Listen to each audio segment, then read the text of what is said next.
bacaan kita di Efesus pasal 5 ayat 22 sampai ayat ke-33. 我们所读的经文是在以弗所书55章22节到33节。 Efesus 5 ayat 22 sampai 33 demikian.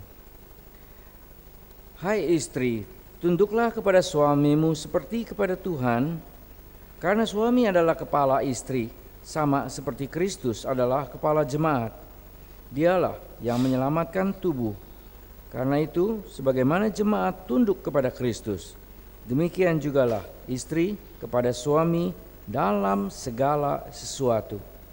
Hai suami, kasihilah istrimu sebagaimana Kristus telah mengasihi jemaat dan telah menyerahkan dirinya baginya untuk menguduskannya sesudah ia menyucikannya dengan memandikannya dengan air dan firman, supaya dengan demikian ia menempatkan jemaat di hadapan dirinya dengan cemerlang tanpa cacat atau kerut atau yang serupa itu, tetapi supaya jemaat kudus dan tidak bercela.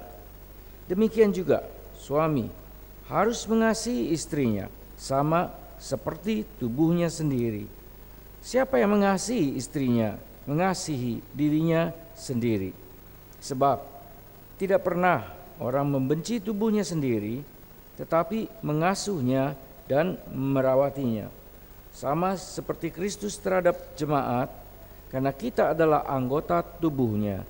Sebab itu, laki-laki akan meninggalkan ayahnya dan ibunya dan bersatu dengan istrinya, sehingga keduanya itu menjadi satu daging. Rahasia ini besar, tetapi yang aku maksudkan ialah hubungan Kristus dan jemaat. Bagaimanapun juga, bagi kamu masing-masing berlaku, kasihilah istrimu seperti dirimu sendiri, dan istri hendaklah menghormati suaminya. 以弗所书第5章22节到33节，你们做妻子的当顺服自己的丈夫，如同顺服主，因为丈夫是妻子的头，如同基督是教会的头，他又是教会全体的救主。教会怎样顺服基督，妻子也要怎样反之顺服丈夫。你们做丈夫的要爱你们的妻子，正如基督爱教会，曾为教会舍己，要用水借着道把教会洗净，成为圣洁，可以献给自己，做个荣耀的教会，毫无玷污、皱纹等类的病，乃是圣洁没有瑕疵的。丈夫也当照样爱妻子，如同爱自己的身子。爱妻子便是爱自己了。从来没有人恨恶自己的身子，总是保养顾惜，正像基督对教会一样。因为我们是他身上的肢体。为这个缘故，人要离开父母，与妻子联合，二人成为一体。这是巨大的奥秘，但是我是指着基督和教会说的。然而你们个人都当爱妻子，如同爱自己一样，妻子也当尊重她的丈夫。 Ya, sebelum kita renungkan, saya ingin cerita sedikit tentang nama saya. 我们开始之前，我们先解释有关我的名字。 Ya, tadi Pak Lukas kenalkan nama Tionghoa saya Chang Ho Chuan. 刚才我介绍他是张和春牧师。 Rupanya menurut sejarah itu Chang itu terbagi dua. 照历史而说而论，有两样的一个分开。 Yang satu dinasti Ba, yang satu dinasti Qin. 那就是在秦国时代跟汉时代。 Yang dinasti Ba itu baik-baik, yang dinasti Qin itu jahat. 这两个朝代就分别善恶。 Sebab dinasti Ba itu jadi bacang, yang Qin jadi cincang, jadi 八 jahat. 是成为重，那么秦是把它捆绑。 Ya, itu cuma guyon. 这是 Mari kita masuk 笑 dalam 话 doa. 让我们一起祷告。 Bapa yang ada di dalam surga, 我们在天上的父， biarlah kami boleh merenungkan firman Tuhan 让我们再次思想你的话。 menurut kebenaran Tuhan. 照做你的真理。 Tolonglah kami tidak memaksa kemauan kami, 你帮助我们是不是随意说话？ tetapi tolonglah kami merendahkan diri untuk mempersilahkan Tuhan berbicara. 让我们再次预备我们的心，你亲自对我们说话， Engkau mau menyatakan kebenaran-Mu, 你再次向你显明你的真理， dan biarlah kami boleh mengambil bagian di dalamnya. 让我们可以符合你所说的。 Kami ingin menyelidiki hubungan suami istri, 我们愿意研究有关夫妻的问题， karena suami istri adalah hubungan yang sangat istimewa di hadapan Tuhan. 因着在主面前夫妻的关系是那样的美好。 Dan tolonglah kami mengerti apa yang Tuhan inginkan, 主啊，帮助我们，使我们可以明白这个真理， supaya kami boleh menikmati kebaikan 使我们 Tuhan. 可以享受你给我们的好处。 Ya Tuhan, dengarkan doa kami, 主却听我们的祷告， karena hanya dalam nama Tuhan Yesus kami mohon dan 我们 berdoa. 祷告是奉靠主耶稣生命祈求。 Amin. 阿门。 Nah, jemaat yang dikasihi Tuhan, 主所爱的弟兄姊妹们， kita ingin berbicara tentang bagaimana mengasihi pasangan kita. 我们要怎样去爱我们的伴侣？ Banyak orang yang berkata kita harus mengasihi karena jodoh itu dari Tuhan. 有人说我们应该爱我们的伴侣，因着伴侣是上帝所配合的。 Tetapi sebetulnya apa yang diartikan seperti itu? 但其实这句话到底是什么意思呢？ Karena ada beberapa orang yang meneliti pernikahan berbeda pandangan. 因着有一些人关于研究婚姻的问题，他们都有不同的看法。 Misalnya zaman dulu orang-orang Asia 比方说，古时候我们亚细亚的人 itu orang tua yang mengambil peran, 是老人扮演的角色， orang tua yang menentukan pasangan 老人 anaknya, 家是固定配合我们的伴侣， dan anak hanya mengikuti kemauan orang 孩子 tuanya. 只是随着父母的要求。 Bahkan ada orang yang menikah baru tahu pasangannya pada waktu hari nikah. 甚至有些人当他们成婚的时候，才知道对方到底是谁。 Nah, itu terjadi pada papa mama saya. 这是以前我爸爸妈妈的一些风俗。 Jadi rupanya mamanya papa saya dan mamanya mama saya itu bertemu. 似乎是说我父亲的家长跟母亲的家长会面， Terus masing-masing berunding untuk menikahkan anak mereka. 以后他们讨论，将他们可以结合成婚， Termasuk ditentukan hari dan jamnya. 是包括在时间还有什么时候结婚。 Dan sesudah itu baru kasih tahu anaknya tanggal sekian di mana kamu akan menikah. 以后告诉孩子什么时候、什么时间你一定要结婚。 Dan dua-duanya nggak melawan, ngikuti. 那么两个都没有敌对，也是符合父母的要求。 Dan mereka baru bertemu pada hari pernikahan itu. 他们就是在那一天相见。 Ya, akhirnya mama saya bilang untung bersyukur juga dia. 结果我爸妈说很幸运，我感谢上帝。 Karena rupanya papa saya cukup ganteng, jadi anaknya cakep kayak 因 begini. 着我的爸爸那样的印证，所以张牧师也是印证。 Nah, apakah yang dibilang jodoh dari Tuhan itu seperti itu? 那上帝怎样配合我们呢？ Karena ada orang yang berkata bukan. Tapi orang itu berkata jodoh itu masing-masing yang menentukan. 有的人也说，我们夫妇只是靠缘分， Terus mereka pacaran dulu, kalau cocok barulah mereka menikah. 以后接着恋爱，若是符合，那么就结婚了。 Tapi ada juga yang cara lain lagi. 但有一些别的方法， Itu rupanya yang disebut cara Hollywood. 似乎好像是影片的火力火。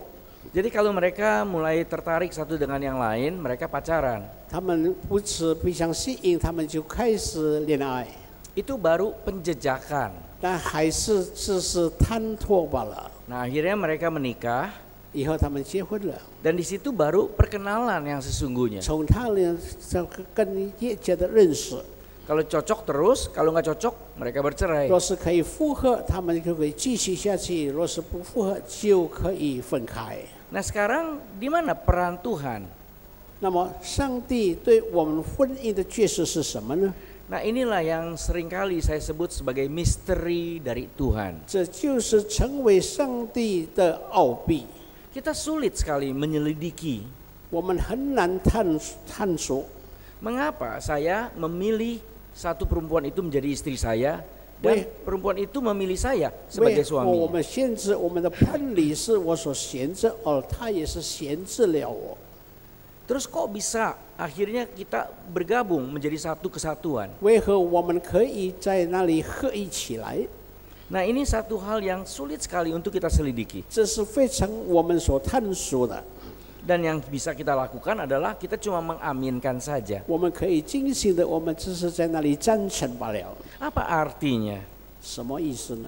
Di sini artinya saya yang memutuskan untuk memilih dia dan dia yang memutuskan untuk memilih saya. 意思是说我决定娶了她，她也决定嫁给我。 Dan apakah sesudah itu disahkan oleh Tuhan? 那么以后是不是上帝是喜悦的呢？ Tapi saya juga rasa bukan demikian. 但我想也不是这个样子。 Karena saya yang menentukan, bukan Tuhan yang 因说 menentukan. 是我选择，并不是上帝所指定的。 Jadi yang benar, saya yang menentukan, sesudah itu saya bawa ke hadapan Tuhan dan Tuhan yang menetapkan. 因此正确的是我选择了他，以后我告诉上帝，那么上帝就在那里为我们决定。 Jadi keputusannya saya, Tuhan yang memeteraikan. 起届的是我本身，但是上帝在那里印证。 Nah, inilah pemahaman saya tentang jodoh itu di tangan Tuhan. 这就是照我婚姻的看法，那是上帝是这样子做的。 Karena yang saya bicara tadi itu dari mata manusia. 我刚才所说的是我们人的看法， Nah, dari mata Allah inilah sebuah misteri yang sama sekali sulit untuk kita tahu. 在上帝的眼中是一个非常奥秘，是我们很难理解的。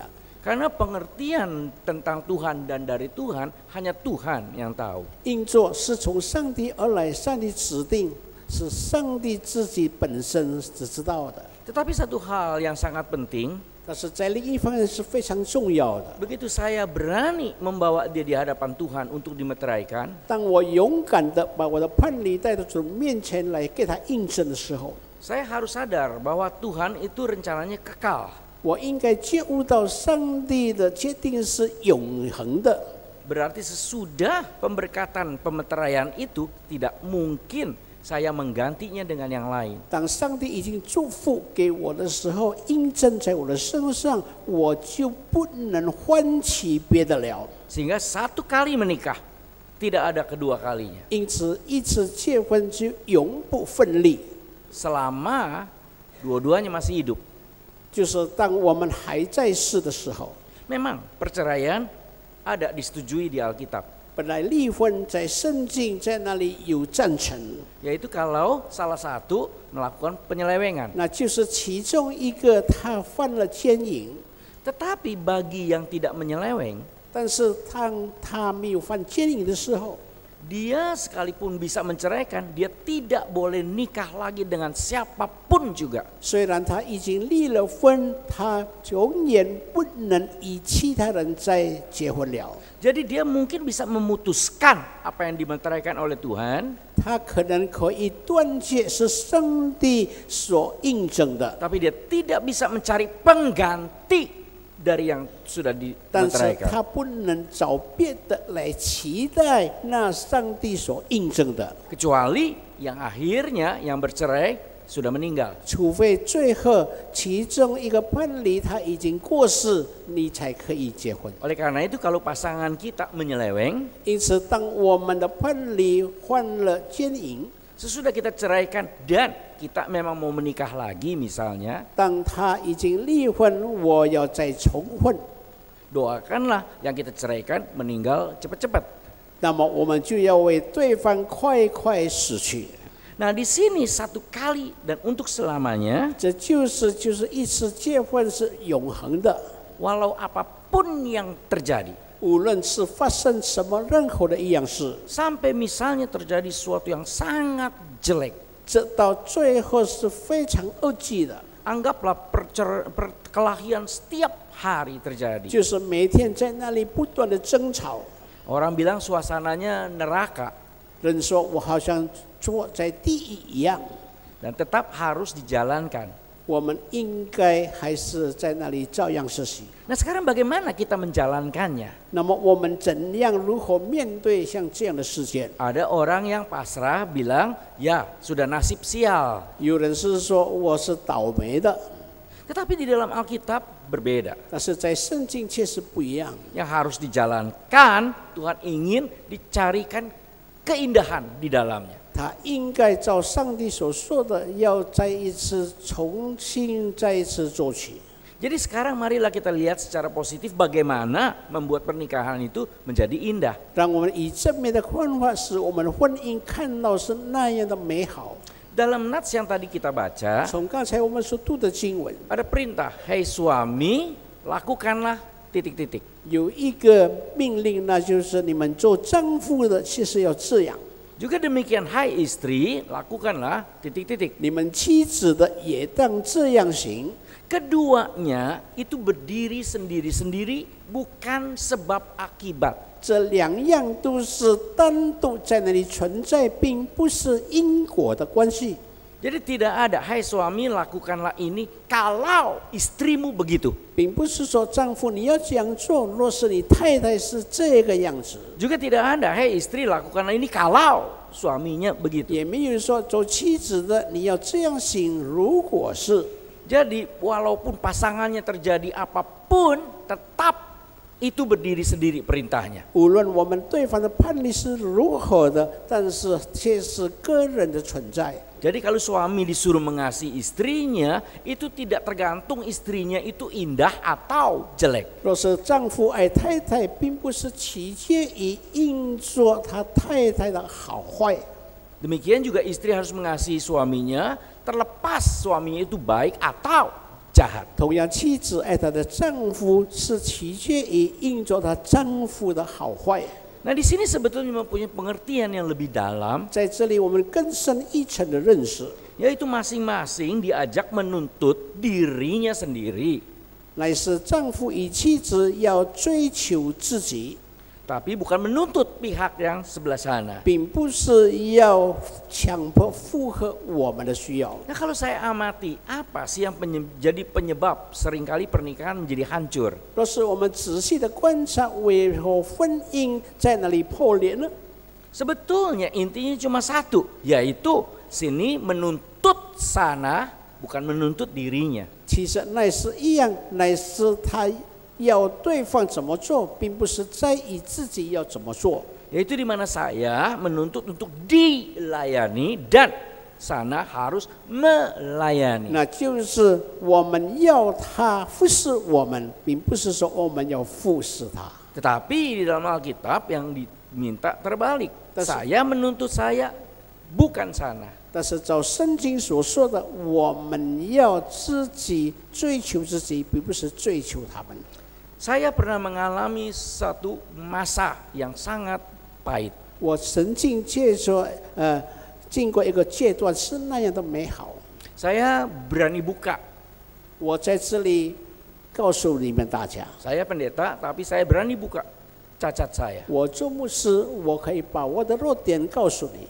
Sudah ini jemaat nggak ngundang lagi nggak apa-apa. 那么以后你不要再请我讲道也无所谓。 Yaitu pada waktu pernikahan yang ke-10 tahun.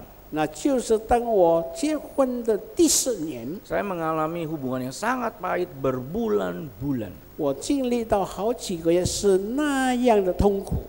Ada satu yang ada dalam pikiran saya. 有一次在我的脑海里面， Perceraian tidak boleh 离婚是绝对不可以的， dan tidak ada pengganti siapapun. 也不可以别的人来取代。 Tetapi di dalam keadaan yang pahit itu, apa yang harus saya lakukan? 在这样最苦的时候，我怎样去面对？ Saya nggak sungkan minta tolong orang. 我不惭愧，要人家来帮助我。 Pada waktu itu saya minta Pak Daniel Tanusaputra, dosen saat itu. 当时我要陈牧师的我们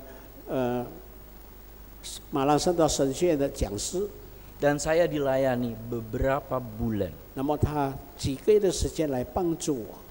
Nah di sini saya rasa kita harus jujur kalau kita juga bisa gagal. 在这里，我们要老实的说，我们也可遭到失败。 Dan kalau gagal, kita juga harus yakin kita bisa bangkit. 当我们遭到失败的时候，我们要相信我们可以重新再起来。 Dan untuk itu jangan sombong, beranilah minta tolong hamba Tuhan atau orang yang dipakai Tuhan untuk menolong kita. 为此缘故，我们不要感到高傲，我们也要向我们的师长前来帮助我们。 Sampai akhirnya kami menemukan titik masalahnya. 最后，我们就知道事情的起点。 Ternyata titik masalahnya di sini. 起点是为着这个缘故， Saya menuntut dia, dia menuntut saya. 我过于要求他，他过于要求我。 Dan disinilah akhirnya saling menuntut dan perkelahian terjadi. 那么就这样引起在这里的纷争的开始。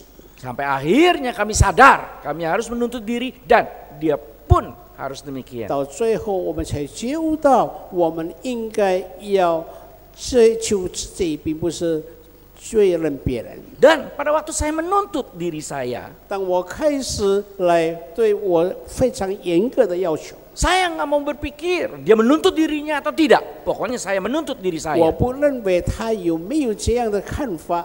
总之，我自己要追求自己。 Dan ternyata pada saat itu dia juga berpikir yang sama. 在同样的时刻，他也跟我一样的想法。 Dia berpikir bagaimana dia menuntut dirinya, dia tidak lagi berpikir bagaimana saya. 他不再想他追求对方，他要追求他自己。 Nah ternyata pada waktu sama-sama menuntut diri, kejadian indah yang terjadi. 当我们之间彼此追求的时候，那么再一次重复恢复过来。 Tetapi hubungan ini bukan berhenti di sini, 但这个事件并不是停止在这个里， karena ini juga berhubungan dengan masalah posisi. 因着这里是身份的问题。 Karena di dalam Alkitab jelas sekali diterangkan hal ini. 在圣经非常清楚的告诉我们， Posisi ada hubungan dengan masalah kuasa. 我们的身份是与我们的地位有关系的。 Nah berbicara kuasa sering kali ini menjadi masalah besar. 若是论到权柄，就许多的问题。 Kita lihat pertentangan politik di negara manapun itu karena masalah kuasa. 我们看到在世界所发生一些纷争呢，是就是一个权柄的争夺。 Ternyata di dalam pernikahan pun masalah kuasa itu masalah yang paling sering. 在婚姻里面，这个权柄也是经常出了问题。 Who is the boss? Siapa yang menjadi pemimpin? 谁是一个家庭的领导？ Dan memang kuasa itu dosa pertama kali yang terjadi pada manusia. 论到权柄，也就是在人类的历史上也第一次发生的， Adam dan Hawa berdosa karena makan buah yang dilarang. 那就是亚当夏娃犯罪，那是因着吃了那禁果。 Tapi apa yang ada dalam pikiran mereka di belakang cuma sekedar buah itu? 但是在这个背后，到底有什么事件？ Ternyata perkataan iblis yang berkata, kalau kamu makan buah ini, kamu akan menjadi sama seperti Allah. Kuasa ingin menjadi sama seperti Allah. 魔 Itu 鬼在 penyebab. 那里引诱他说：“若是你吃了果子，你要眼睛明亮，就像上帝一样，有那样大的权柄。” Nah di dalam keadaan demikian inilah dalam pernikahan diatur posisi masing-masing. 婚姻在这个里面，就是把它分开来论。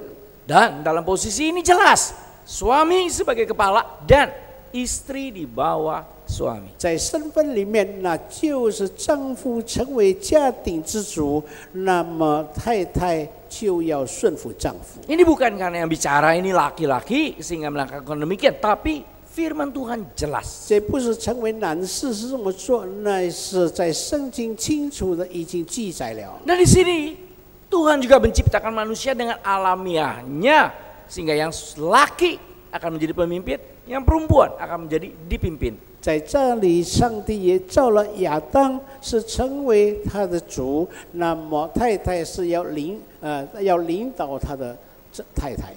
Ada salah satu buku yang pernah saya baca 其中一本书是我所读过的， memberikan gambaran yang cukup bagus. 在这里做一个描绘是那样的好。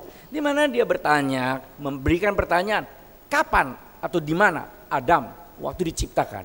在那样一个问题，那么那个时候亚当怎样被创造的。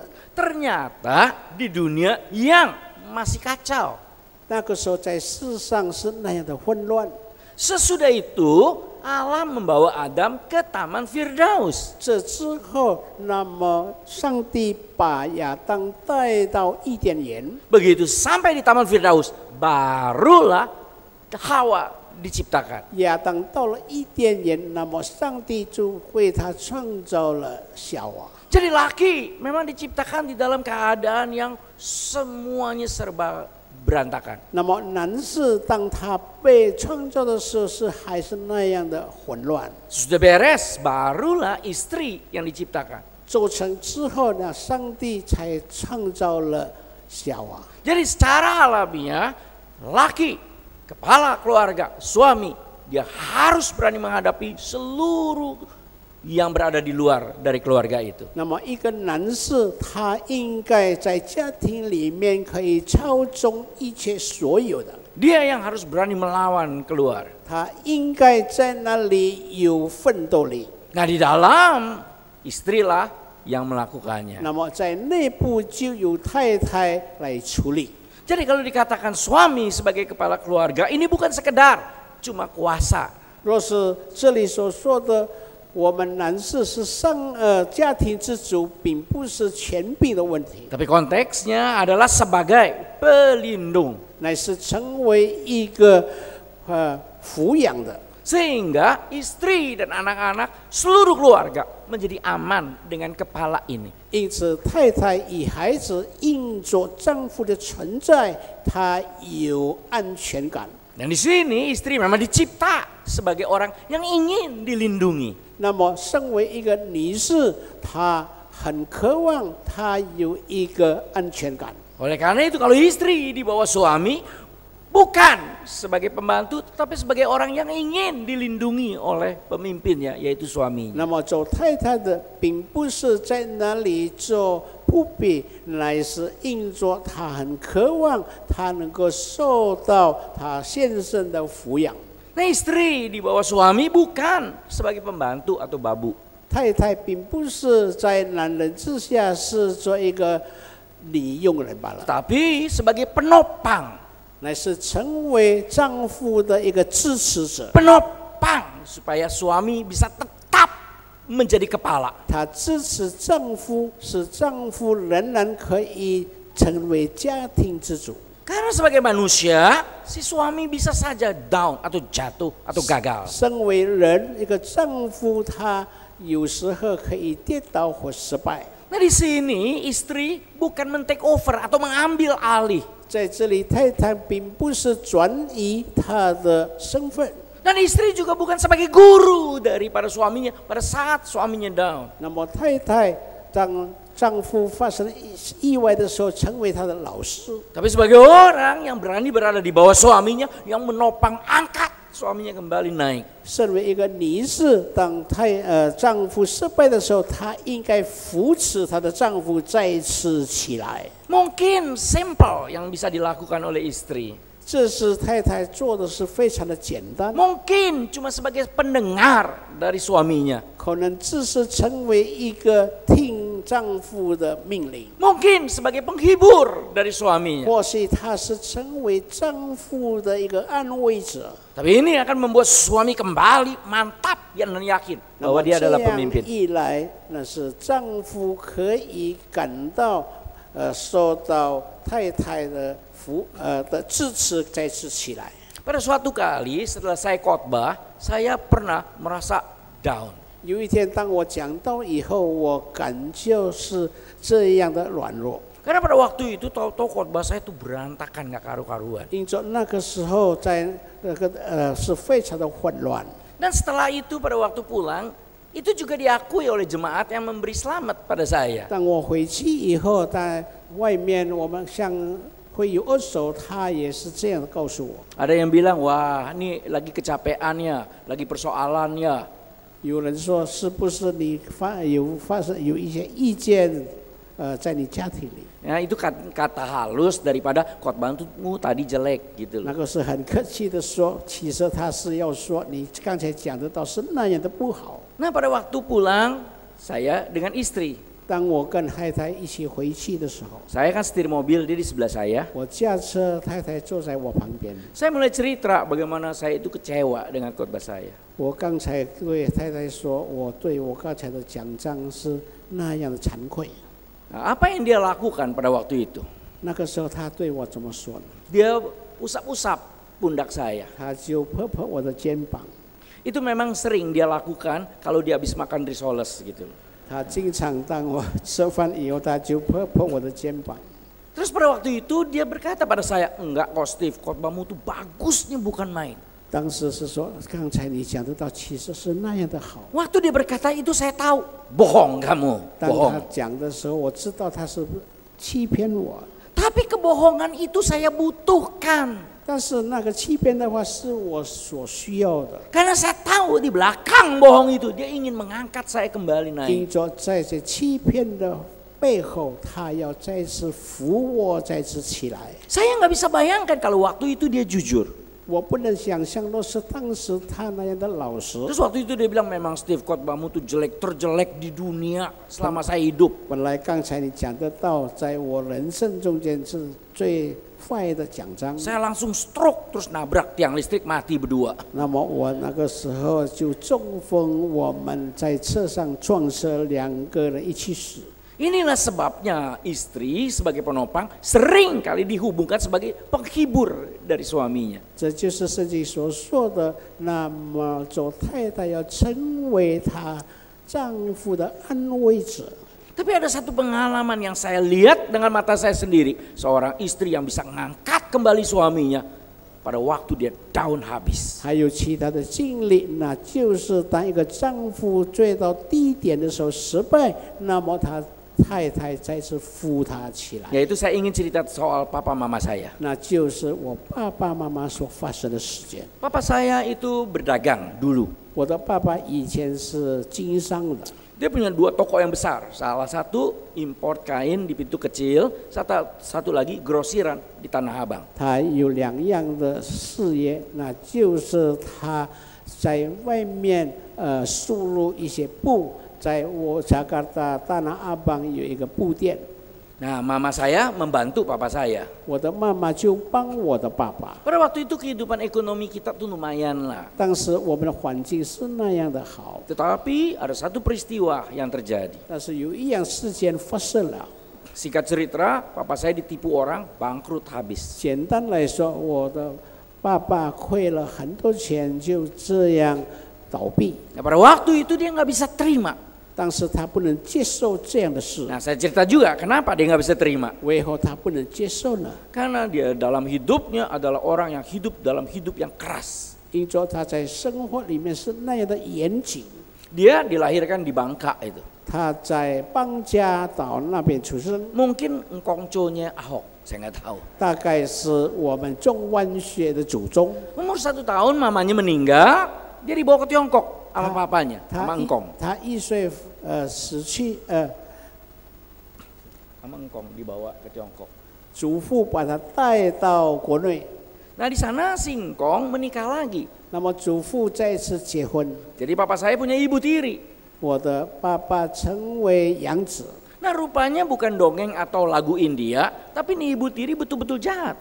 并不是在故事里面所说的，本来后母是那样的凶恶。 Dari si ibu tiri ini ada 8 adik dari papa saya. 那么因着我父亲结婚，就还有剩下几个孩子。 Semua sekolah, papa saya tidak disekolahkan. 那么全部孩子他给他读书，单我父亲没有读书 Sehingga。dia tinggal di Tiongkok, tapi dia nggak bisa bahasa Mandarin, sebab dia nggak sekolah. 他以为是他住在中国，他也不能讲华语，因着他没有读书， Dia cuma bisa bahasa Hokkien. 他只是讲福建话。 Dia nggak bisa baca tulis, sebab dia nggak sekolah. 他也不识字，因为他没读书。 Dan dia cerita pada saya, kalau mama tirinya lagi marah, jahatnya bukan main. 他对我说：“我的后母是那样的凶。” Dia dihina bukan sebagai orang Tionghoa.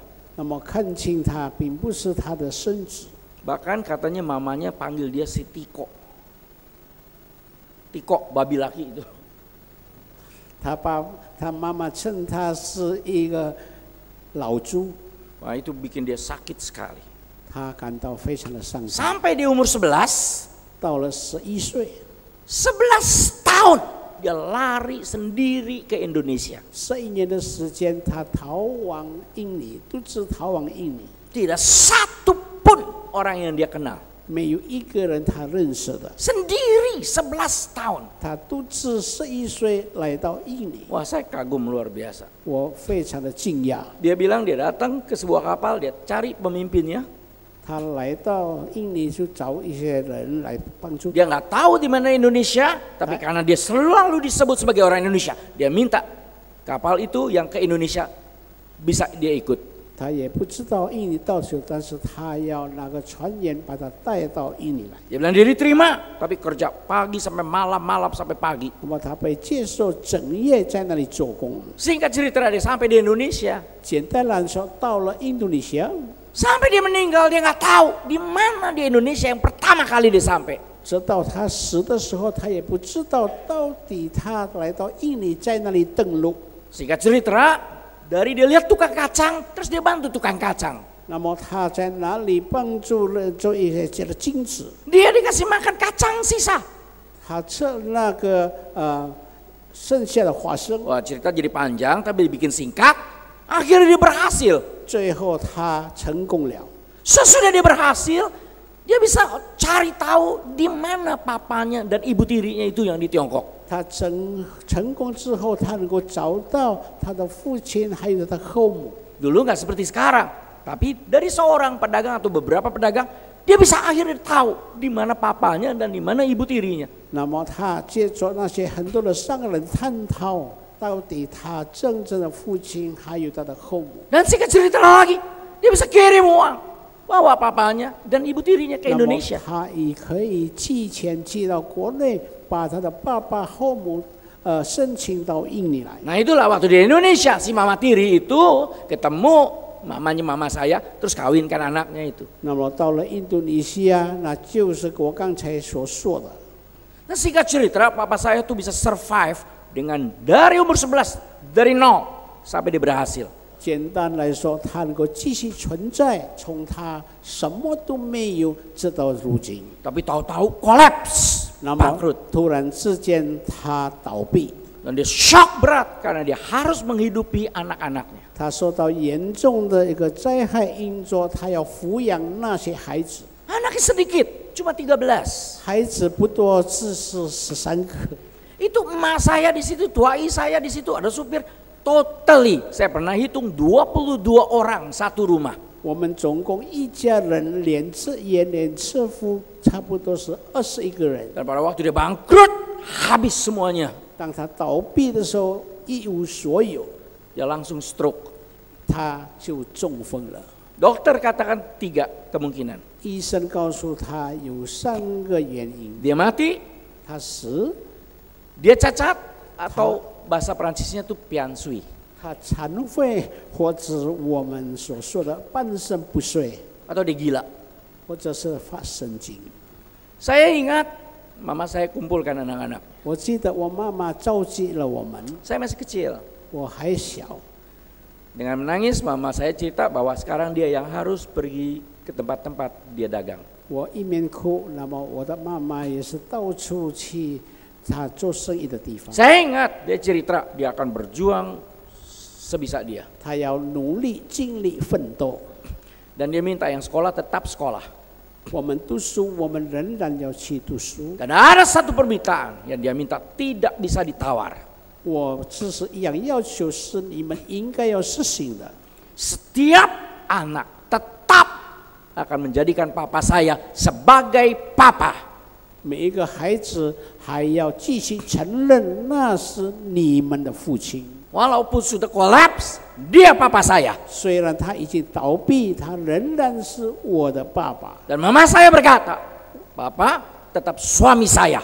我的妈妈说，爸爸仍然是我的丈夫。 Saya lihat dengan mata saya. 我亲眼看到， Mama saya pulang kecapean setengah mati. 我的妈妈工作回来非常的疲倦， Dengan dia tidak kuasai dagang karena dia cuma ikut papa. 她只是因为要支持她的爸爸。 Saya tahu dia pulang dengan frustrasi berat. 我知道我爸爸在失望中间， Apa yang diperlakukan papa saya kepada mama saya waktu itu? 但是我爸爸到底对我妈妈怎样来照顾他？ Papa saya frustrasi, kolaps, nggak bisa apa-apa. 因为我的爸爸在那里完全的失望，他是无能为力的。 Akhirnya dia marah dengan dirinya sendiri dan semua dilampiaskan kepada mama saya. 以后因着这样的缘故，他就发怒，把怒气发泄在我母亲身上。 Saya ingat waktu saya masih kecil saya nangis.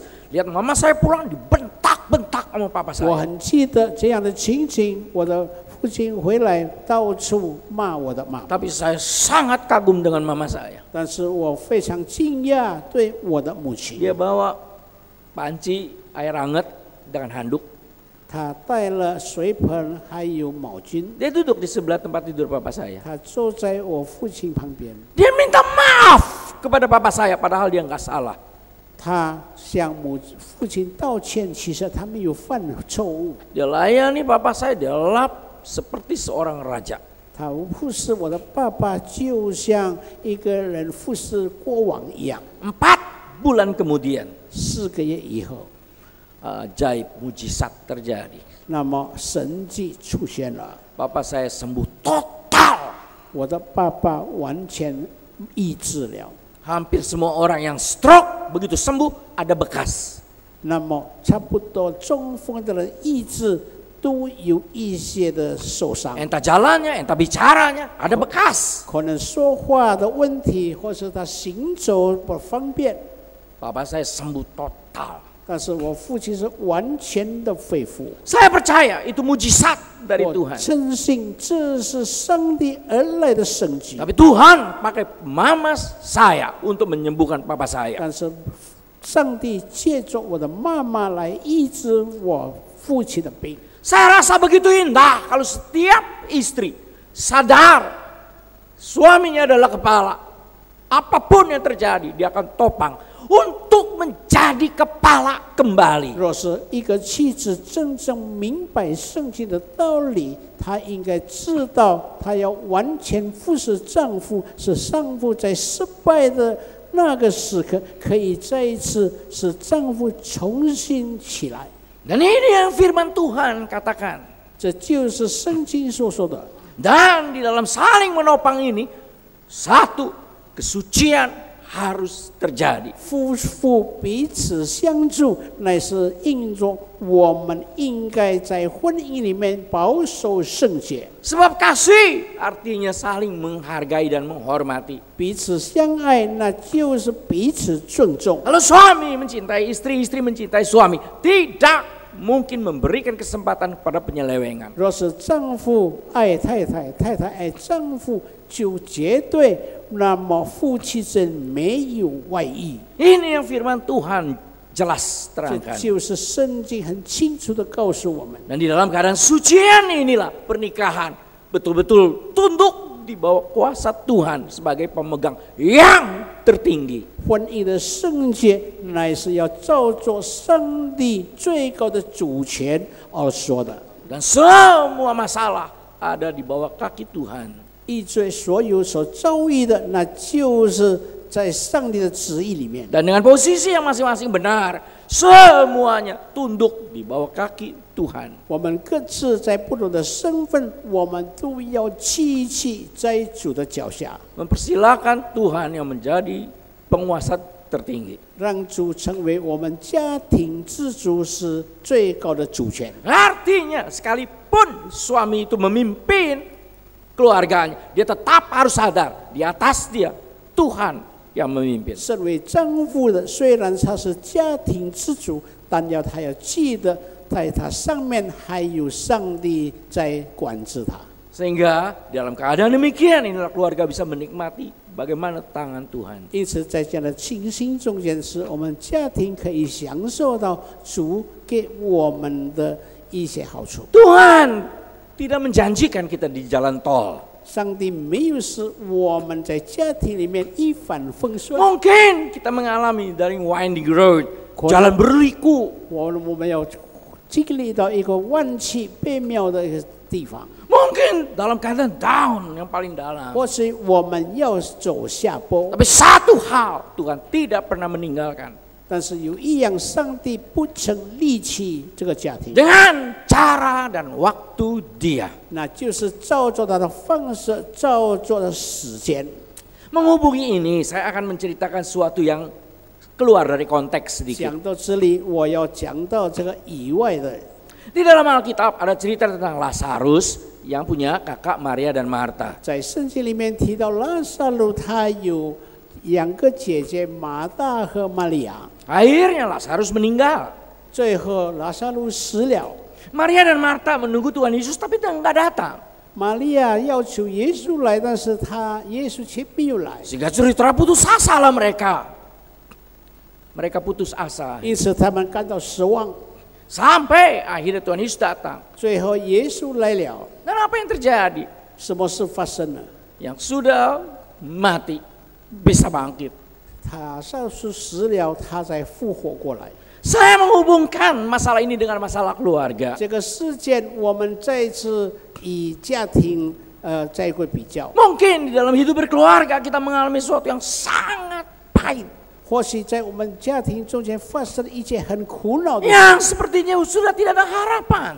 我们不知道如何出路。 Kita tunggu Tuhan, nggak datang. 我们需要上帝，上帝却没有来。 Tapi ingat, dia punya waktu. 但是要记得要等上帝的时间。 Mungkin di sini juga ada yang belum nikah atau tidak menikah. 或许在我们中间还没有成婚，或者你们是单身的， Kita juga mengalami semua dengan masalah masing-masing. 我们也经历到我们个人所发生的事件。 Ingat, Tuhan tetap sama. 我们记得上帝从以前到现在是一 Ada 样， waktunya dia melakukan pertolongan. 他要帮助我们是照他的时间。 Saya ingin kita lihat satu lagu 我们看 tentang Lazarus. 这里有一首诗是有关拉撒路。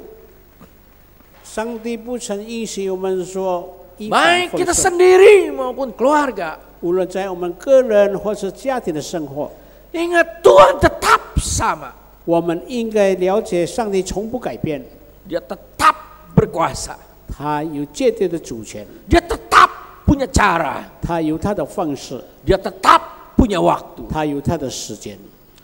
Kita cuma berserah 我们 kepada 只是交托， nantikan tangan Tuhan. 我们要等候上帝的帮助。 Ke depan kita tidak tahu 我们不知道前面将要发生什么事， dan kita tidak perlu tahu. 我们也不应该要去追认。 Harus kita sadar satu, 我们只是介入到一样， Tuhan tetap sama 上帝从不改变， dan dia tetap tepat menurut waktu dia. 他照他的时候成全。 Mari kita berdoa. 我们祷告， Ya Tuhan yang di surga, 主耶稣在天上， saya dan kami semua 我们每一个人 adalah manusia yang lemah. 是非常软弱的， Kami sering kehilangan iman. 我们失去信心， Tapi bukankah firman Tuhan bilang iman dari Tuhan? 岂不是上帝说信心是从你而来？ Berikan kami iman 主啊，给我们信心，